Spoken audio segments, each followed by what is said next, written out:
First up, will the Biden Library be more forgiving to those who forget to return their books?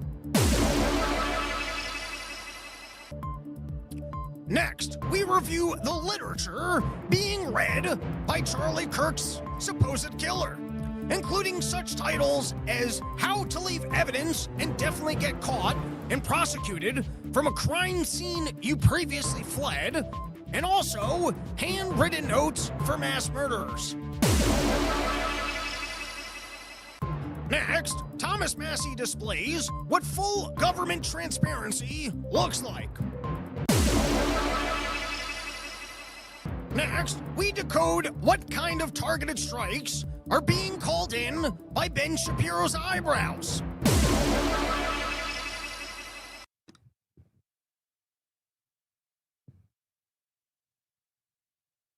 All right, what is up, everybody? Welcome back to a brand new episode of the Run Your Mouth podcast. It has been a long day. Took me a while to put together today's episode. Spent a long time working on stand-up in the morning. My brain was fried, and anyways, we're here. And everybody, this Sunday, I'm going to be out in Arizona one night only, and that is going to be a party night because my shows got canceled Friday, Saturday. Got a bit of a wonky schedule. Can't fault Mr. Smith on this, but I had some other Arizona shows lined up, canceled those for Vegas. Now we're just doing Phoenix, or I guess Mesa, Arizona on Sunday only. I will be flying in that morning because of the dynamics. I'm going to be doing that show solo. So it's going to be about an hour of stand-up followed by about a half-hour live podcast. And then I'll be turning around the next morning and flying home. So that's going to be a booze night. Show up with the coolers, bring all the beers. We are going to have a good time. All right, to start this episode, because I got quite a few Charlie Kirk-related thoughts that I'd still like to share, some of which are things that we already got into a little bit on Part of the Problem. But I did tell a couple, jokes that were top of mind because of some of the things that I was seeing. So to introduce some of the topics that I'd like to get into, I'm going to play this clip from the Atlanta porch. I'm not going to be telling these jokes again. I only told them 3 times. I think 3 times was enough. I don't think it's the strongest stand-up that I need to be doing it forever. But and it explores things I've already explored, kind of. But this really was top of mind. Felt like I needed to address it live. This is not the world's greatest footage of stand-up. We had a fun show in Atlanta. It was all 20 people on a porch. Typically, we're like 50 to 60, so it was a smaller porch. But, man, did we have a fun party night. They made me... I even came home with some sourdough bread. I was cooking up eggs. Max, don't be jealous, but, people are stepping up their sourdough bread game. I was drinking some really good whiskey. We were in some brisket, and I stayed over on that one, which always makes it easier to be able to drink and then not have to worry about getting anywhere because you get to just pass out at the host house. So anyways, got a couple minutes of stand-up here, and then we're going to do a breakdown of some of the topics I explored here. So let's play the clip, and we'll go from there. Roll it, producer man. I got to change settings here. Hold on one second, everybody. The producer man's still figuring out. And I love my gun. Just to start off the show, please don't shoot me. I feel like I have to get that out of the way, okay? And I love my gun. Thank you. And I say that, listen, we got good security here because I just assume that you guys are hammered and have guns. That's my assumption.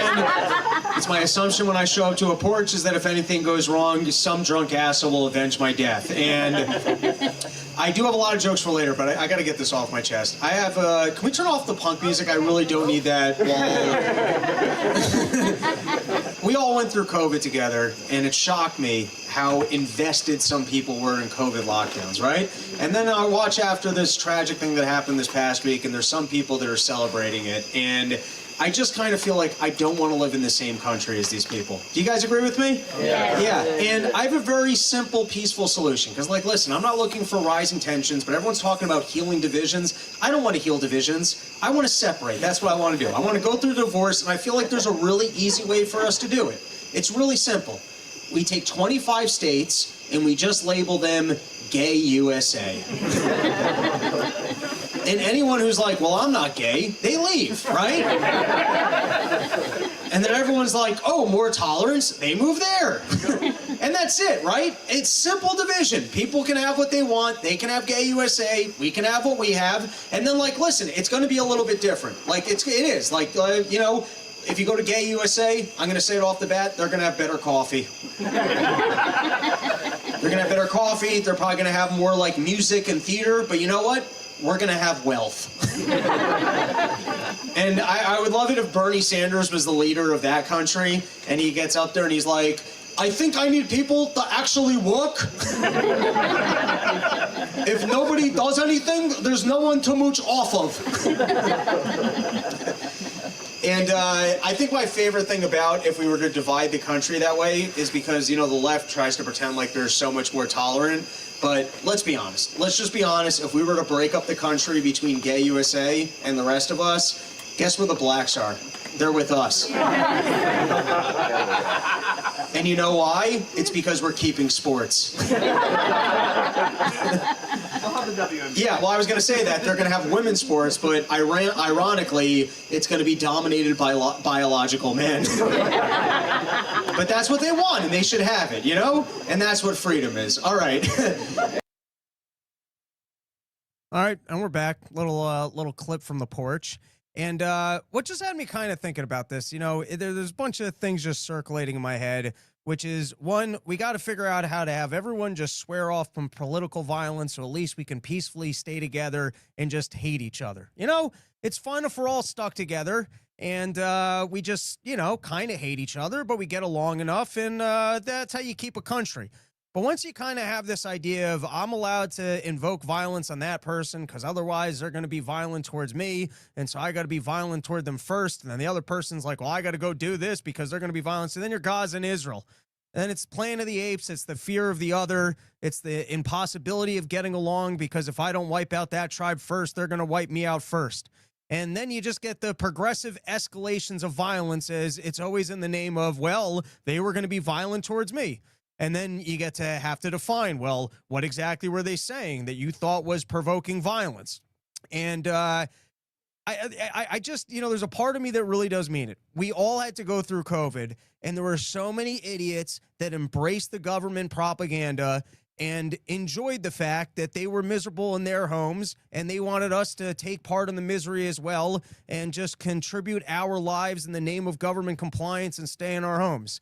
And I feel like there's a bit of a crossover between those individuals, I'm going to assume, the people that wore masks in airports 2 years after COVID was over, and now the alarming videos that I've seen of people actually celebrating what happened to Charlie Kirk. And it was this video that really had me being like, I gotta talk about why we need to peacefully break up the country. So with that, let's roll this clip, and then I will you know, continue to just say words out of my mouth. Let's get this up on the screen. Come on, producer man. You should be good at this by now. We've been doing this for a long time. You know, there's no reason why there should be any hiccups in bringing this up. Let's have smooth sound, and let's roll the clip. Here we go. And you guys cannot see what I'm looking at because I have the wrong video thing up. We're going to get there, everybody. There we go. Now you can all see what I'm seeing. The best part of this whole goddamn thing is that he is not martyr material, so his death will mean nothing. It will activate no one. It will impact few. It's just great.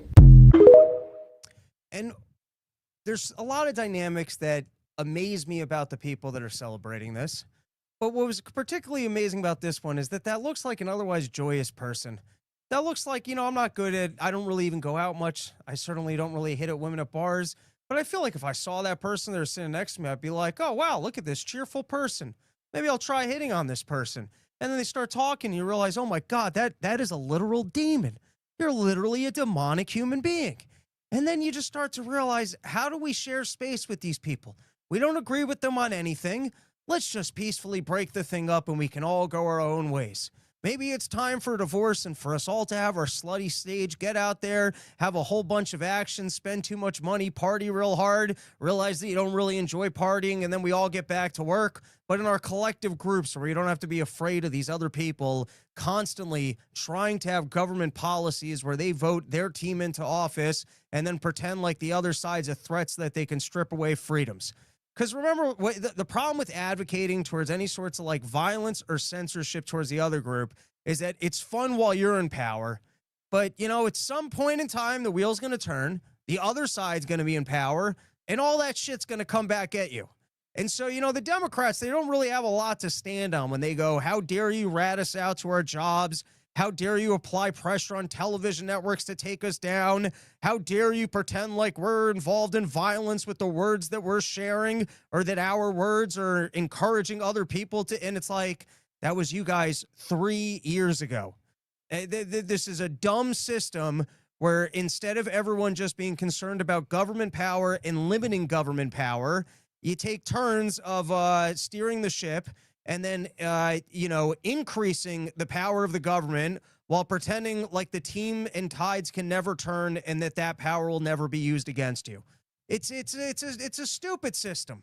And so anyways, hopefully the violence does not escalate, and maybe some of these people learn that it's reprehensible to be cherishing in somebody else's death. And I'm not talking about jokes. I don't think that lady's joking there. I haven't seen it like videos of if you're trying to make attempts for jokes, I'm not here to shame you for making attempts for jokes, but then there's certainly people that are just like, wow, isn't it amazing that guy died? Or we're even going to see statements from the supposed shooter in a little bit of what that guy has done with his words are so violent that I have no choice but to act. And so the other thing that's been going on is obviously there's been a cancel effort towards some of the people that have been making these statements online. This was from Sand News, kind of just describing how conservative websites were making platforms by which you could report people, and then they were calling up offices. Listen, I would personally never engage in this activity. I would not encourage people to engage in this activity. But for anyone that this happened to, particularly if you were actually making statements of joy and things that can't even be construed as jokes, I don't know why an office would want to have you there. And while I'm very against social credit scores, and I'm against the idea of creating ways that we just all, pile on people and shame them on the internet, at the end of the day, if you made a statement in a public location, and I guess an employer just makes people on the internet decide to make your employer aware of it, that's not coming from government. It's one thing when the threats or the agenda comes from government, and then even if people are weaponized privately because of what they heard from government, they want to go, like during the COVID scandal, for example, that if you were out there and you decided to make statements on Twitter or otherwise that you thought Fauci was a demon and that he was trying to put experimental vaccines into our arms, and then someone decided that information was dangerous and they shared you with that information with your employer, and you got fired for sharing political opinions online, that's because of a large propaganda apparatus. And so even if that was a market function, it's downwind from the massive apparatus of government and the agenda that the government was pushing at that time. This is more just purely market-based, of people being like, that is disgusting that someone was killed for sharing their words, and you are going to celebrate that such an incident took place. And so for a private individual to share that with your job, and then your job to make a decision, yeah, that's pretty disgusting, we don't want to have you here, that's outside of pressure from government. It's not because of a social credit apparatus that's been created by government. And while I don't love it and I don't really engage in it, or I wouldn't engage in it, that almost seems like a market cleansing solution of educating people of what opinions are just so vile that nobody in society thinks that you're allowed to have it. Not that different from, I guess, if you spent your weekend, speaking at a Nazi rally, and then you couldn't show back up to your job on Tuesday because somebody, shared the footage of you giving a speech at a Nazi rally. All right, let's continue though, because, and then I'll take a couple comments. I might actually take a couple comments before we start this topic. But now we're kind of getting the first statements from the administration about how they might respond to what happened with the Charlie Kirk thing. And I had said that the reason why political violence does not work is that, one, you're going to empower the other side as you turn people into martyrs. I don't actually think it strengthens your case. I think, if anything, you empower the other side. That's one. And then for two, like I said, it doesn't work because the elites are better at using violence and power than we are. And so what you're going to end up doing is losing some freedoms. So to start off, we'll listen to this clip from Pam Bondi. She walked it back, but we can even still read her tweet. But here's Pam Bondi speaking out against what I'll say is free speech, even though she calls it violent speech, but she's still referring to speech. Let's give it a listen. There's free speech and then there's hate speech. And there is no place, especially now, especially after what happened to Charlie in our society. And I think what Erica said is they had no idea what they unleashed by doing this around this country and around this world, how so many more conservatives, I think, who were quiet are going to come out and be so outspoken. They thought they could silence Charlie, and it was the opposite. His word will be heard far and wide now. I think that's such a change from the first term, is that this cabinet really likes each other, supports each other, wants to work together to achieve the goals. We all say that. We genuinely. All right. And now you just have this scary thing. It's like when you start throwing around titles like domestic terrorism, what makes you a domestic terrorist? Because if it was up to the Biden administration, I think it was just people that were sharing information online that they could call misinformation that wasn't in line with their agenda. Are you a domestic terrorist if you're, questioning the results of an election? Are you a domestic terrorist if you're saying that global warming isn't real and that actually I shouldn't have to purchase carbon credits and I should be able to just go about my life and be able to use energy at the cheapest possible prices that I can so I can try and acquire wealth and live a good life? Does that make you a domestic terrorist? Or if you were sharing misinformation about COVID and why you don't need a vaccine, does that make you some sort of like a biological weapon terrorist? You know, these things just get what construes dangerous speech, what construes the title by which all of the laws that are supposed to be able to prevent government from infringing on your freedom by calling you something like a domestic terrorist.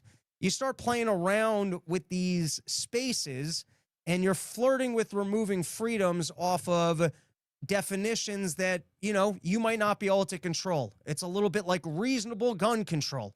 Well, how do you want to define what's considered reasonable? Is reasonable any person who displays traits of toxic masculinity? And then how do you want to start defining toxic masculinity? Is that any dude who's, taking TRT over the age of 40 and working out at the gym? Is that now toxic? Is a person who had too many girlfriends in a year? Is that toxic masculinity? If too many people complain to you on some social website, now is that toxic masculinity? If you make a joke that people didn't like at a dinner party, I'm just saying you start like just putting these terms into the world that are left for other people to define, and you do have a bit of a recipe for just stripping freedoms. And so now you had Pam Bondi, she walked it back. We'll read this on, she said this on Twitter. Hate speech that crosses the line into threats of violence. So now already, I guess, she's supposed to have a very good handle on the law. She's supposed to be a slick speaker, but she misspoke when she just said the words hate speech. That's not what she meant. And so now she's got to back it. Now she has to redefine it. She apologizes. She actually didn't apologize here. She's a lady. She wasn't going to apologize. But here we go. Let's read. Hate speech that crosses the line into threats of violence is not protected by the First Amendment. It's a crime. For too long, we've watched the radical left normalize threats, call for assassinations, and cheer on political violence. That era is over. Under 18 USC, blah, blah, blah, blah, blah, it is a federal crime to transmit any communication containing any threats to kidnap any person or any threat to injure the person of another. Likewise, blah, blah, blah, blah, number, letter. It makes it a felony to threaten public officials, members of Congress, or their families. You cannot call for someone's murder. You cannot swat a member of Congress. You cannot dox a conservative family and think it will be brushed off as free speech. These acts are punishable crimes, and every single threat will be met with the force of the law. Free speech protects ideas, debate, even dissent, but it does not and will never protect violence. It is clear violent rhetoric. It is designed to silence others from voicing conservative ideas. That's already a little bit loose. It is clear this violent rhetoric is designed to silence others from voicing conservative ideals, which means, I guess, if you're trying to call, let's say, a conservative like Trump or other people Hitler, or you're trying to say that their conservative message is actually fascism, that's an effort to silence them, that's already a little bit loose in terms of what you can define as being violent speech. So that if you're using aggressive terminology in trying to descend from, to voice your opposition to policies, I don't know if you call Trump an authoritarian because of the way that he's implementing, control over immigration, is that then trying to silence conservative ideals?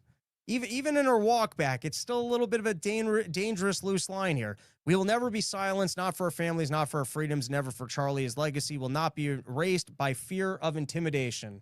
All right, so now let's listen to what some other people in the administration has said. And here's Donald Trump adding absolutely nothing of value. On day of, they ask him, and sometimes you would like for the president to be a little bit more serious and maybe have something of substance to say, something that doesn't further just murky the waters of, is he joking or is he actually this much of an authoritarian? I think here he's just being Donald Trump the goofball. It's just bad timing on being Donald Trump the goofball. But let's roll the clip and then I can give my commentary. And, you know, I'm sorry for the plane noises behind them. He chooses to take press conferences in front of helicopters so that you have to hear the jet engine noises. And I guess he's got a little bit more plausible deniability of, well, I didn't quite hear him, or, you know, you didn't quite hear me over the chopper blades. So I'm not at fault for that. That's not my tech error that you're going to hear all that lousy background noise. Is that, I mean, a lot of people, a lot of your allies, they hate speech and free speech. You probably go after people like you because you treat me so unfairly. Hey, you have a lot of hate in your heart. Maybe that's the best for ABC. Well, ABC. I mean, that's got to be the loosest definition to date, is that any mainstream media corporation that opposes what I'm saying or my agenda is because they hate in their heart and it's hate speech. I mean, but I think he's kidding here. I don't think, but it certainly doesn't help clarify the position of the administration. He paid you $16 million recently for a form of hate speech, right? Your company paid you $16 million for a form of hate speech, so maybe they'll have to go after you. Look, we want everything to be fair. It hasn't been fair. And the radical left has done tremendous damage to the country. But we're fixing it. We have right now the hottest country in. Remember, he's got the greatest country ever, and that's what we should be talking about. All right, so let's roll a few more of the clips here and see a few more of the statements from the administration about what they might see as hate speech. Maybe we'll get some clues. I think this will actually come down to implementation, but let's listen to a few more of these, and then we can take some comments. Walk me through at a high level, like what you and I have been working on, what the whole administration has been working on to try to make sure that we don't reward and promote this craziness. Yes, so it's an excellent question. I said this before, and but it bears repeating.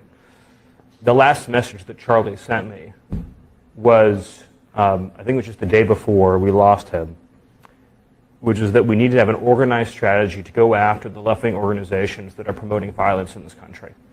And I will write those words onto my heart and I will carry them out. If people ask me, you know, what emotions I'm feeling right now, this is something people say, I mean, you kind of know the answer. There's incredible sadness, but there's incredible anger. And the thing about anger is that unfocused anger or blind rage is not a productive emotion. Right. But focused anger, righteous anger, directed for a just cause is one of the most important agents of change in human history. Charlie showed that. Amen. And we are going to channel all of the anger that we have over the organized campaign that led to this assassination to uproot and dismantle these terrorist networks. So let me explain a little bit what that means. So We've got 30 seconds, so be quick, Stephen. the organized doxing campaigns, the organized riots, the organized street violence, the organized campaigns of dehumanization, vilification, posting people's addresses, combining that with messaging that's designed to trigger and incite violence, and the actual organized. All right, I'm just going to stop it there because they're walking a thin line here. Like, how do you define left-wing organizations that engage in dehumanizing behavior?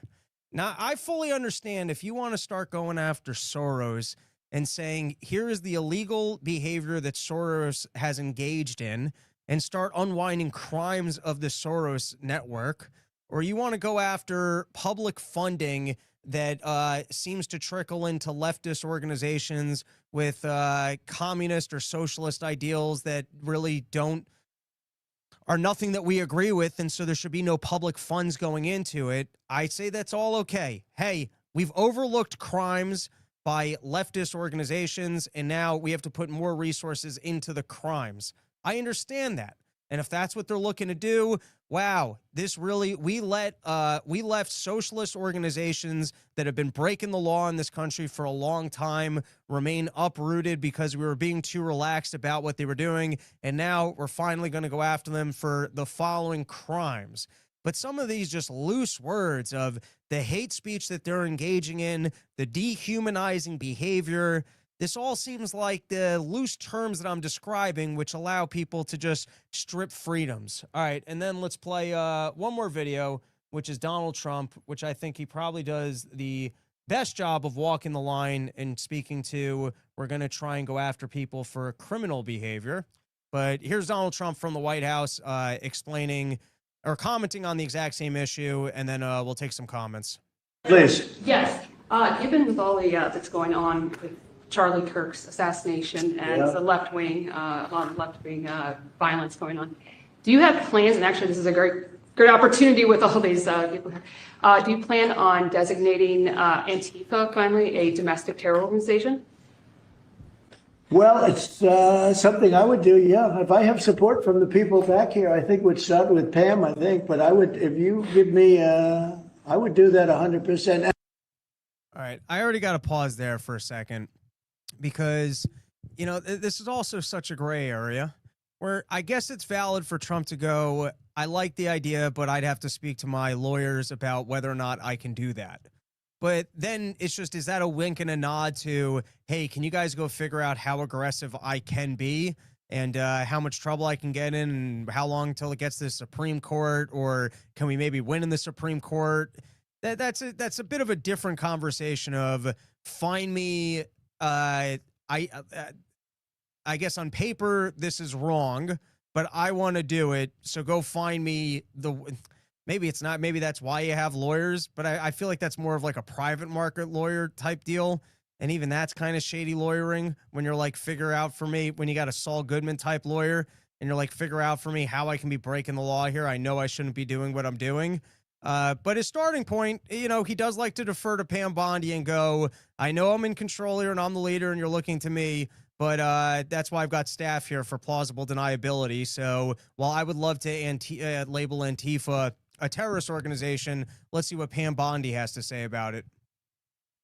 And what do you guys think in the chat? Should Antifa be, I mean, go after them for the criminal activity that they've done, but is it fair to label Antifa a terrorist organization? Maybe I haven't heard of Antifa for a couple years from Portland that I'm still not, like, it's not so fresh in my head, the kind of shit they were pulling in, if that's a fair title. I'm going to lean towards no. And others also, by the way, but Antifa is terrible. Are there other groups that you can think of? There are other groups, yeah, there are other groups. We have some pretty radical groups, and they got away with murder.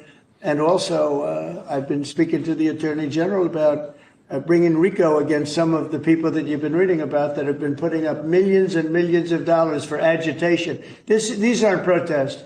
These are crimes, what they're doing, where they're throwing bricks at cars of ICE and Border Patrol. And you see, this is the right way to address it, of we're going to apply more resources so when people are breaking the law, we're going to go after them when they break the law. But that's different than the loose terminology of we're going to call this group terrorist, or we're going to go after hate speech, or the word beforehand, which was people that dehumanize conservatives.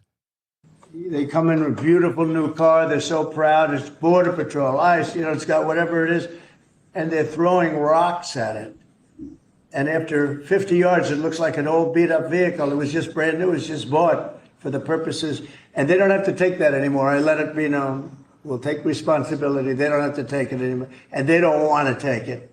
They were told by a past administration, it became almost a culture, if somebody throws a rock at you, do nothing. If somebody spits in your face, do nothing. All right. I think we've played enough. I guess it remains to be seen what the implementation on this is. But like I said, engaging in violence, it seems to not serve an agenda other than to remove freedoms. And it seems like the administration is definitely flirting with how they can be cracking down on free speech. All right, let's take some comments, and then we're going to move on with a little bit more on this topic.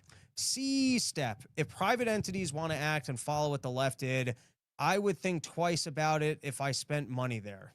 All right, I'm okay with that. Keegan Sorrell. Oh shit, I'm actually catching Run Your Mouth live. Well, it's nice to have you. Tim, I thought Antifa was just an idea. That's what Biden told us.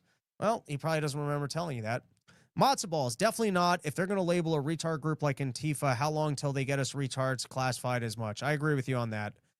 Which is speaking to what I've said, which is it's very easy to get excited about these things while you're in power. Not that I really identify as a Donald Trump conservative, but so I'm more speaking to the conservatives here or the liberals when Biden was in, that you get all excited of, listen, the only way to get things done is with a strong shaft that after some blue chews. And so it's time to go after our political enemies because they would go after me.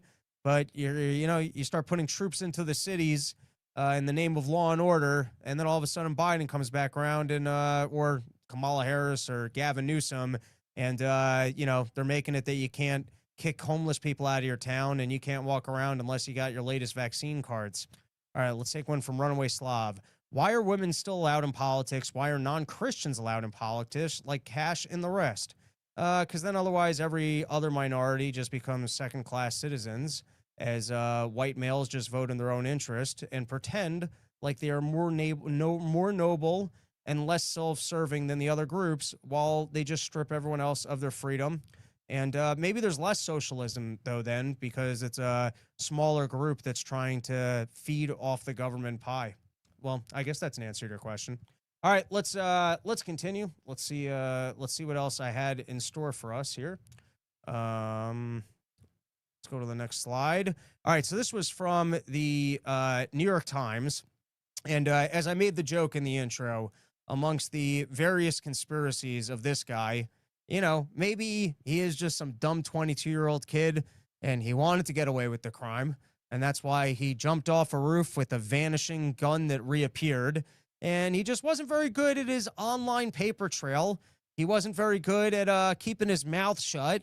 But instead, he told this person, told that person, posted it here, wrote a handwritten letter, left DNA here. I mean, he was very slick. He figured out a good spot to take a shot from, managed to get down from a roof without a gun. He managed to have a gun magically reappear.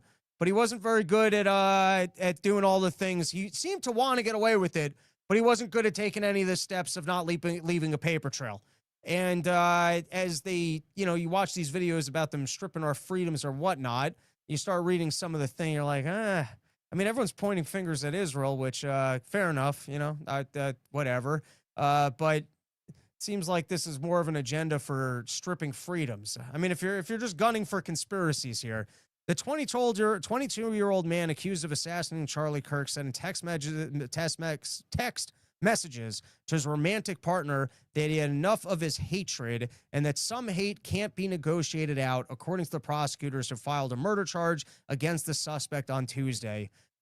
Reinforces the nonsense of the circle of that person's words are violence, so I have to engage in violence. And then once you say that, you're outing yourself as a person who finds other people who are just talking words to be a violent enemy, which then actually encourages them to be violent towards you because you have stated that you would use violence against them.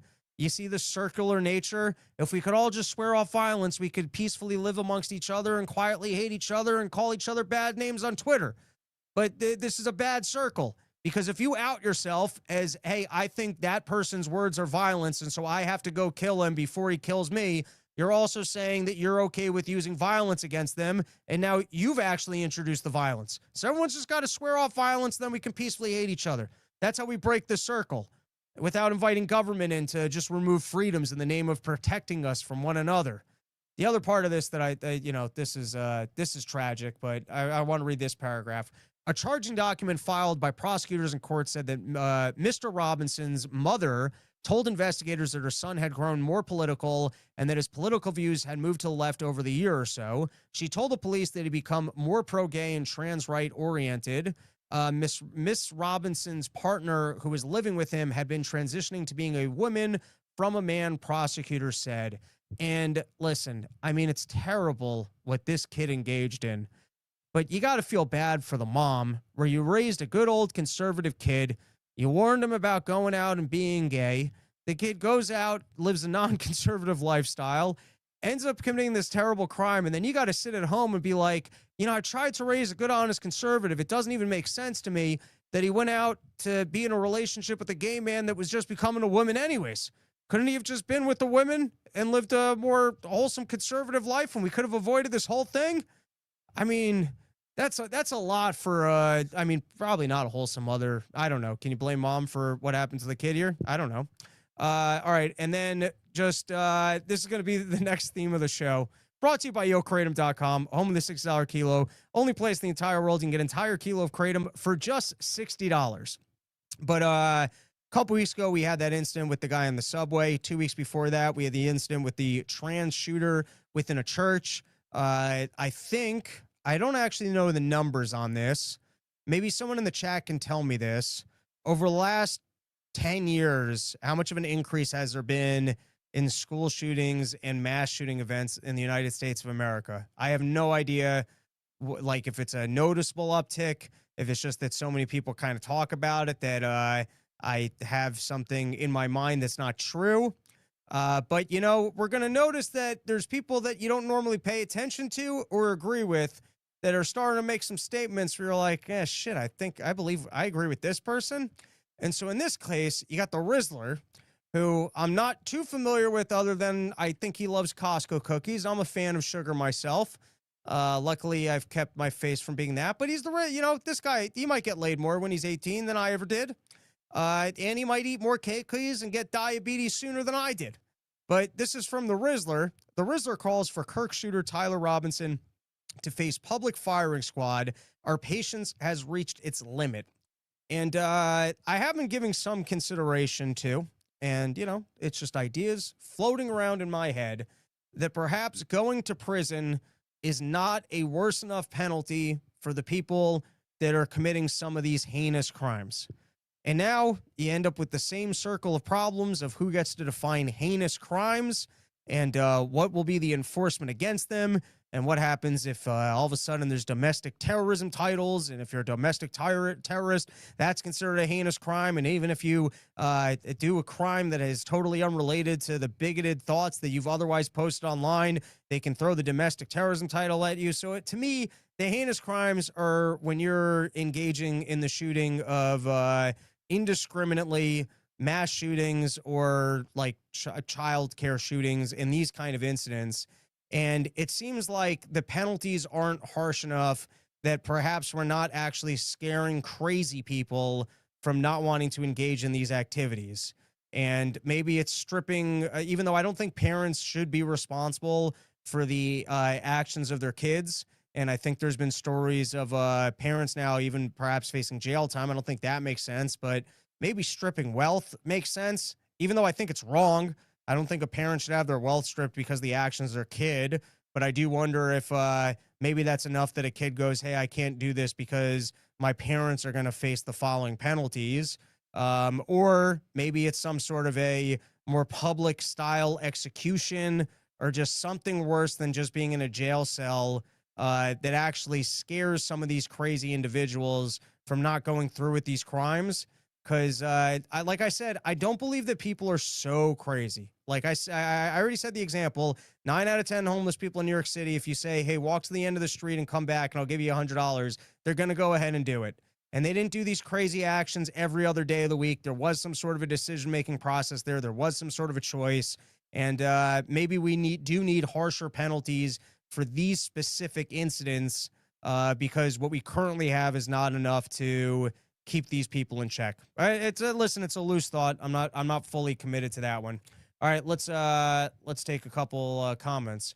Runaway Slav, the Costco guy and the Rizzler are all Jews. No wonder they got fame out of nowhere and want this shooter silenced forever. Not sure I see the shooter silenced forever. Why? You think that the shooter might come clean on who his handlers were, or that he was actually MK'd Ultra'd? What's the theory there? Eric John Pizza Artist. I failed the sugar test today. I'm ashamed.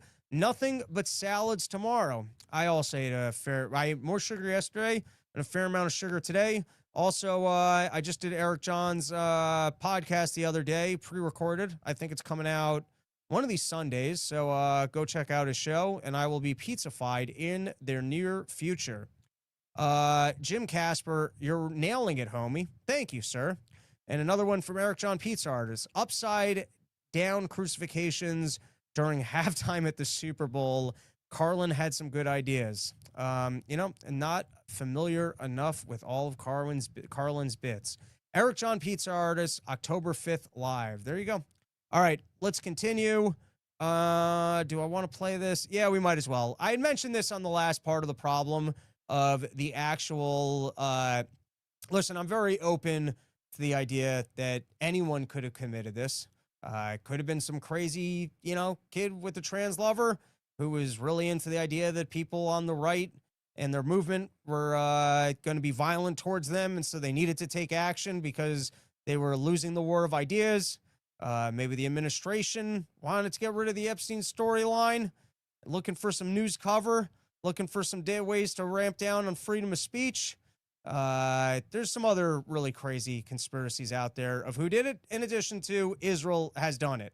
But now on the particular storyline of that Israel did it, I guess I want more of the receipts and proof of the fact that Charlie Kirk was making a strong break from Israel and that there was blowback for it or threats against him for doing so.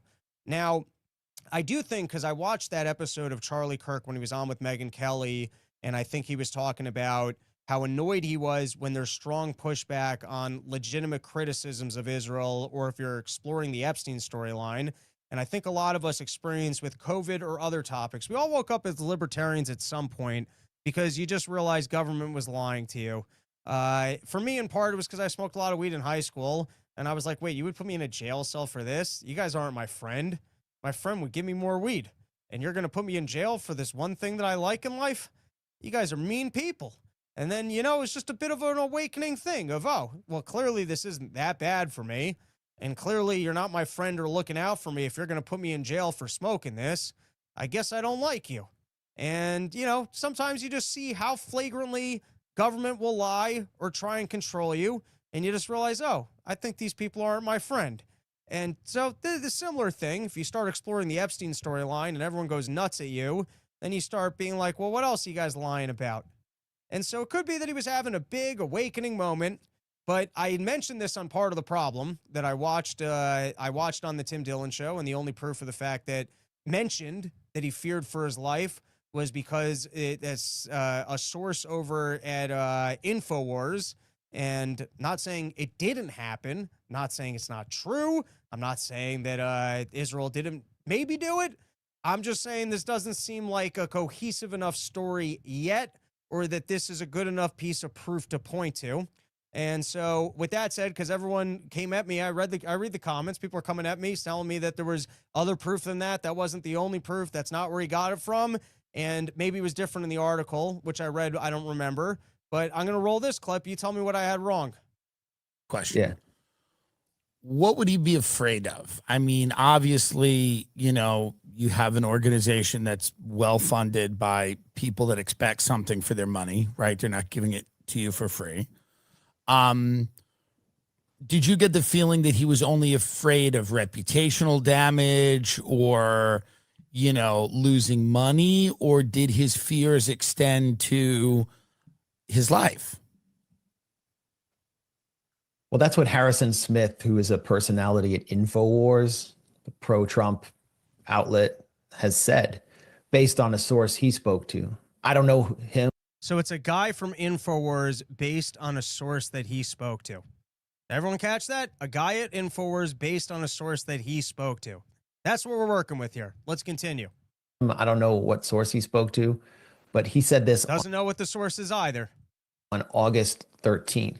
So almost a month before Charlie Kirk was killed, he said Charlie Kirk fears that Israel will kill him if he continues ahead, providing space in the largest conservative youth organization in American history, which is the institutional grassroots apparatus of Trump and the Republican Party, for Israel critics and even anti-Zionists.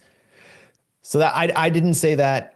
I don't have I can't see any hard material evidence that Israel had him killed, but there's this fear when you go against the Israel lobby and you're that powerful.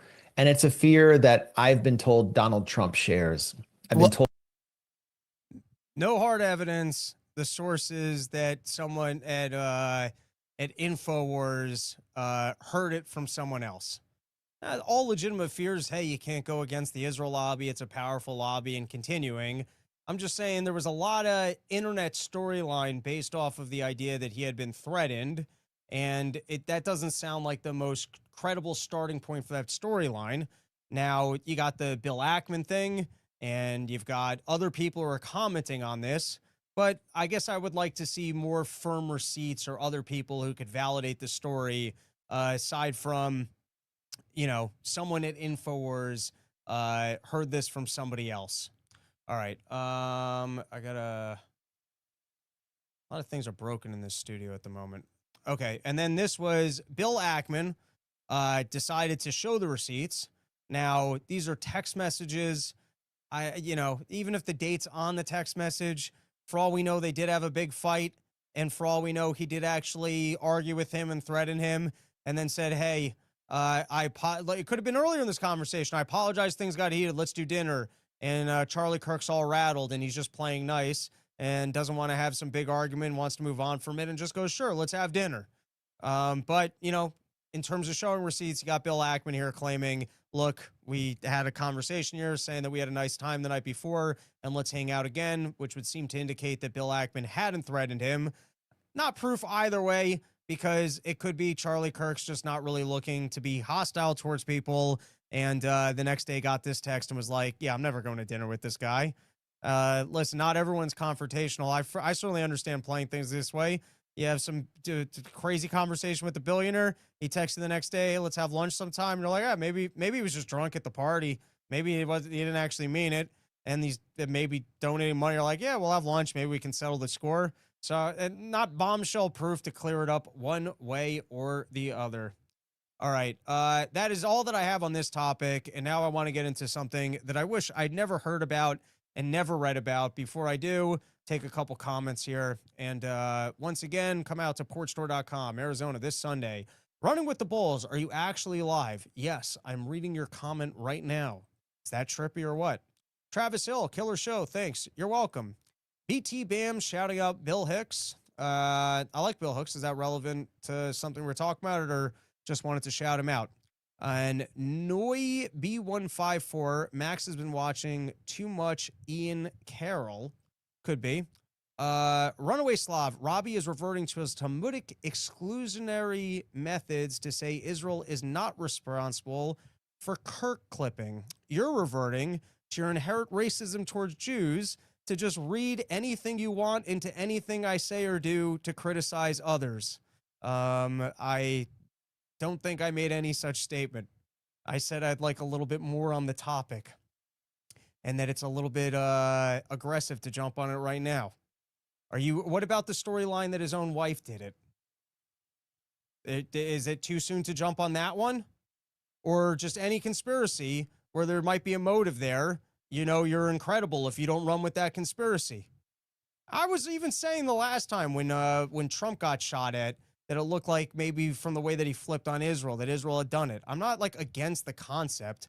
I'm just saying that everyone went running off of this secondary thing. And I'd love to hear, I just like when things are bullshit free. And if you're telling me that he was threatened by Israel, can we get better insight on that? As opposed to just someone on Alex Jones's network, and we're all just running with that. Runaway Slav, your dyslexia is unbearable. I'm okay with that. I have to live with it.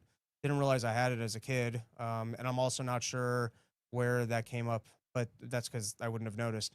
C-Step, life insurance. All right, let's move into this topic. I just, sometimes you read something and you're like, I just wish I hadn't read about this. But I don't know how long this has been lingering for, but you had a bunch of news publications all on the same day reporting on the story of toxic fumes are leaking into airplanes, sickening crews and passengers. So to give you guys the short, apparently, in order to heat the frigid air of higher altitudes when you're flying, they run the air through the engine, and every once in a while, I guess it's a little bit like a car I've had where like oil starts leaking into the engine at the end of a car or whatever. Toxic fumes will mix in and you'll end up with all these noxious gases going into the compartment of the plane. And in the most extreme cases, people seem to show signs like permanent concussions after receiving this. And now, they don't give you a ton of information of how overreported or underreported is this. How, if you're exposed to this, what are the odds of the fact that you're going to have permanent damage versus most people are just actually fine?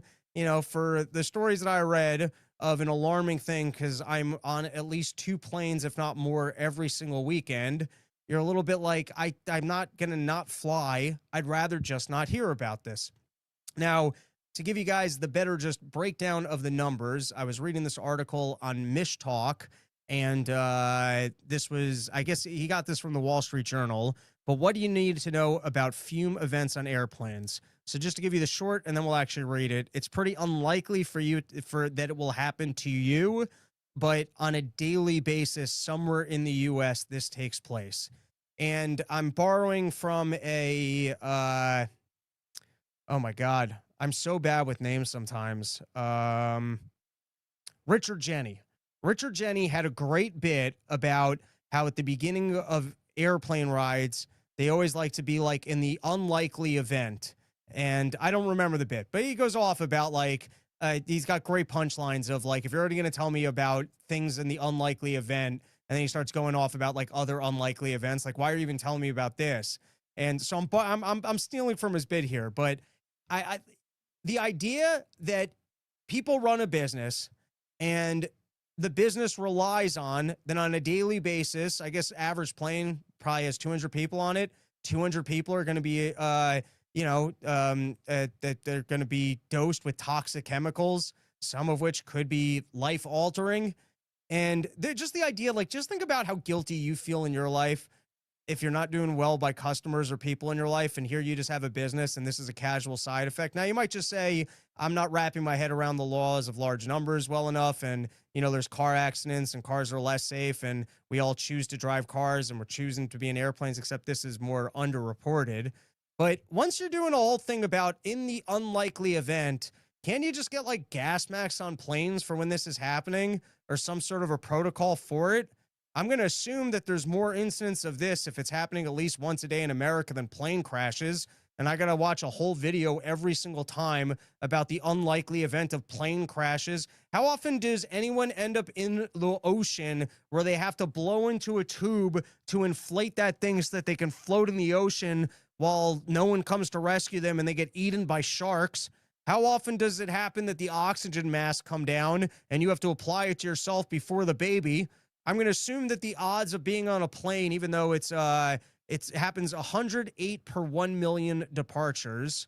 Someone out there, if you can run the analytics of how many planes depart every day, or what the odds of that are versus statistics of other horrible deaths. But I just think for the idea that I have to watch an entire video of in the unlikely event, and then you've got this thing, which is happening often enough that it's made the papers and it's happening once a day in America, that they have zero protocol for it in any capacity. And that also that this is the first time that I'm reading about it. I do find that to be a little bit incredible. And since I'm not going to change any of my personal habits, I would have preferred if I just didn't read about it. Runaway Slav. Robbie, you'd enjoy the story of how the FBI used a Montana veterinary clinic cremation to dispose of seized meth, and it backfired, poisoning the staff and animals with smoke. Sounds like I would enjoy that story. C-Step. These are arguments made against to be made against Israeli and Jewish influence in the American politics. Unfortunately, Slav isn't bringing it up in any discussable manner. Ooh, picking a fight with Slav. You two have it in the chat. Noi B154. Exhaust from jets escape from the engine vent. Air for the cabin is from the tail, so they aren't connected. Might have to do your homework on that one, because I think based on the 2 articles I read, that's not what I saw.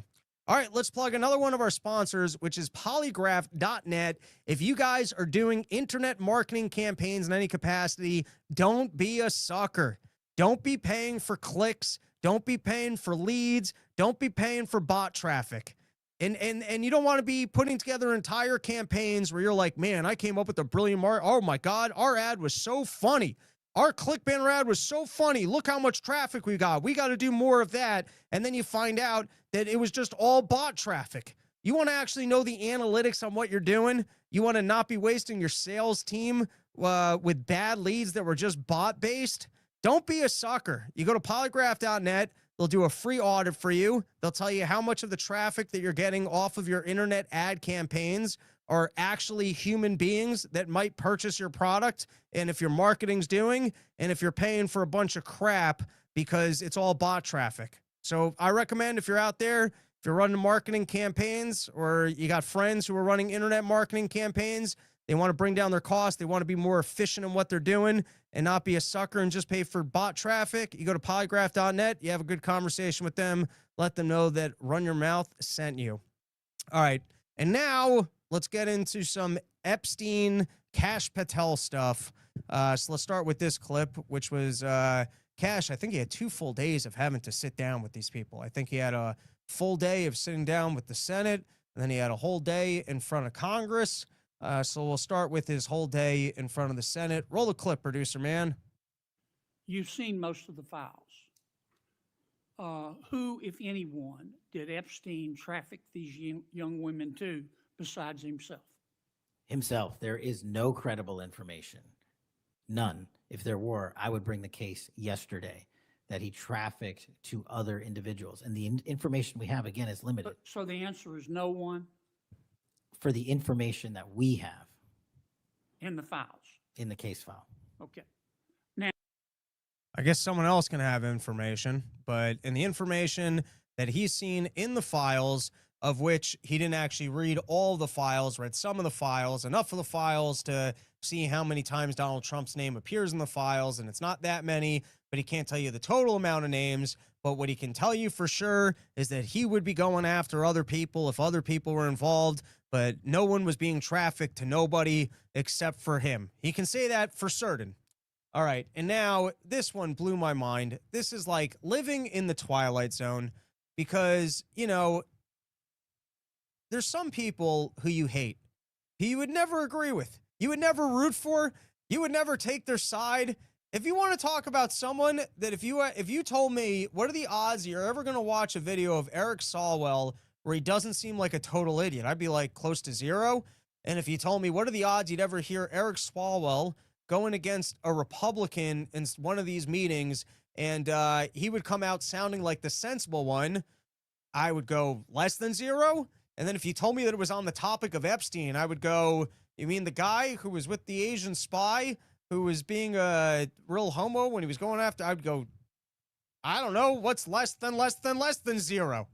But here you have it. You got Swalwell going after him. First he starts off, we're not going to play the whole thing, just a clip. But this is the most Frankenstein, bizarro universe. You know, it starts to make you wonder, is Donald Trump right that the whole thing's a hoax, that the Democrats are just running with it? When you have Swalwell making Kash Patel look bad because of questions that he won't answer. So the first question he won't answer is, how many times did Donald Trump's name appear in the files? And then he plays a fancy trick where he goes, would you say it could be as little as 1,000? Which is a funny way to put it because that's a lot. And then finally, you know, Kash goes, well, no, it's way less than that. But let's play this question because it was quite clear that Kash refuses to answer this one. Let's give it a play. Guilt. Director, did Donald Trump ever say to you, just find and release the entire truth? Don't worry if I'm in it. The instructions from the administration were to release all credible information, and we have done that. Did Donald Trump ever provide information about Jeffrey Epstein as an informant? Donald Trump has not been, and I can only speak for the FBI, an informant of the FBI. So, Director, you've played this cute shell game where you say you can't release everything. I for sure played this from the wrong spot. Let's just click randomly and hope that we actually got the right spot. The other move that Kash pulls quite a few times is that we'll release everything that we can legally release, which is the same thing I've been talking about of like these obscure terms. Or it was almost like when Joe Biden wanted to say, well, legally, I'm not allowed to shut down the border. And so, you know, give me the authority to let in 5,000 illegals a day. and then give me the authority to shut down the border. And you're like, how does that make any sense? And we're going to look at a second in terms of what Kash is actually allowed to release. But he does use clarifying terms quite a bit of credible evidence, and we will release everything that we're legally allowed to. The number is a total misleading factor. We have not released anyone's name that we have not released anyone's name in the Epstein files that has not been credible. Director, could it at least be 1,000 times? We have released every piece of legally permissible information. Okay, you can so characterize the numbers however you want it. Reclaiming my time, Director. It sounds like if you don't know the number, it could at least be 1,000 times. Which It's not. leads me- It's not. Is it at least 500 times? No. Is it at least 100 times? No. Then what's the number? I don't know the number, but it's not that. Do you think it might be your job to know the number? My job is to provide for the safety and security of this country. My job is not to engage in political And that innuendo includes protecting so you can go sexual out to the assault victims. sticks and get your 20-second hit in your fundraising reclaiming my article. time, But Director. keep going, reclaiming your time, because the Director, people of California are being underserved by your If the representation. president is not implicated, why not release everything that involves We him? have released everything, the president and anyone else's side, that is credible and lawfully be able to be released. Your All right, it's a lot of we would release what we're allowed to release. The moment I'm looking for, which I guess is later, so we're going to have to play a little bit more of this than I would have liked, which was, did you ever speak to Donald Trump to let him know that his name was in the file, which he says absolutely not. And then I guess, if I remember correctly, he won't answer for whether or not that was a conversation that he had with Pam Bondi, which would seem to indicate of, oh shit, we looked into this. Donald Trump's name is all over it. What do you want to do? fixation on this matter and baseless accusations that I'm hiding also child Mr. Massey's pedophiles is disgusting. interest. Anyone that says that needs to look at the stats alone and go back to the state of California, who's receiving the biggest surge in FBI resources through my redeployment because the cities of Los Angeles, San Diego, and San Reclaiming Francisco my time, need it. Director. Remembering your oath to tell the truth, did you ever tell Donald Trump his name is in the files? I have never spoken to President Trump about the Epstein files. Did you ever tell the Attorney General that Donald Trump's name is in the Epstein files? The Attorney General and I have had numerous discussions about the entirety of the Epstein files and the reviews conducted by our team. Did you tell the Attorney General that Donald Trump's name is in the Epstein files? And we have released where President Trump's name is in the It's a simple attorney's question. file. Did you tell the Attorney General that the President's name is in the Epstein files? During many conversations that the Attorney General and I have had on the matter of Epstein, we have reviewed. The question is painstakingly simple. Who Did you tell the Attorney General that Donald Trump's name is in the Epstein files? Yes or no? Why don't you try spelling it out if Yes you're going to mock or me? no, Director? Use the alphabet. Yes or no? No? A, B, C, Director, D, E, F? it Don't wanna sounds do like it? you don't want to tell us. Did you tell the Attorney General that Donald Trump's name was in the Epstein files? Why don't you try serving your Director, constituency did by you tell the focusing on Attorney reducing General violent that Donald crime in this Trump's name- country and the number of pedophiles that are Director, legally reclaiming my harbored time, in your Director. sanctuary cities in Director, California? reclaiming I'll my work with time. you on that. Do Regular you wanna order, work Mr. with us Chairman. on that? Director, I'm reclaiming the my lawless time. gentleman from California. Did you tell the Attorney General that Donald Trump's name is in the Epstein files? Yes or Question no? has been asked and answered. You've not answered it, and we will take your evasiveness as a consciousness Runaway of Slob, guilt. I'll give you that one. It's Director, funny.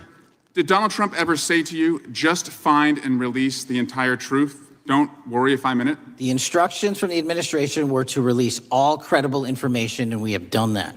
Did Donald Trump ever provide information about Jeffrey Epstein as an informant?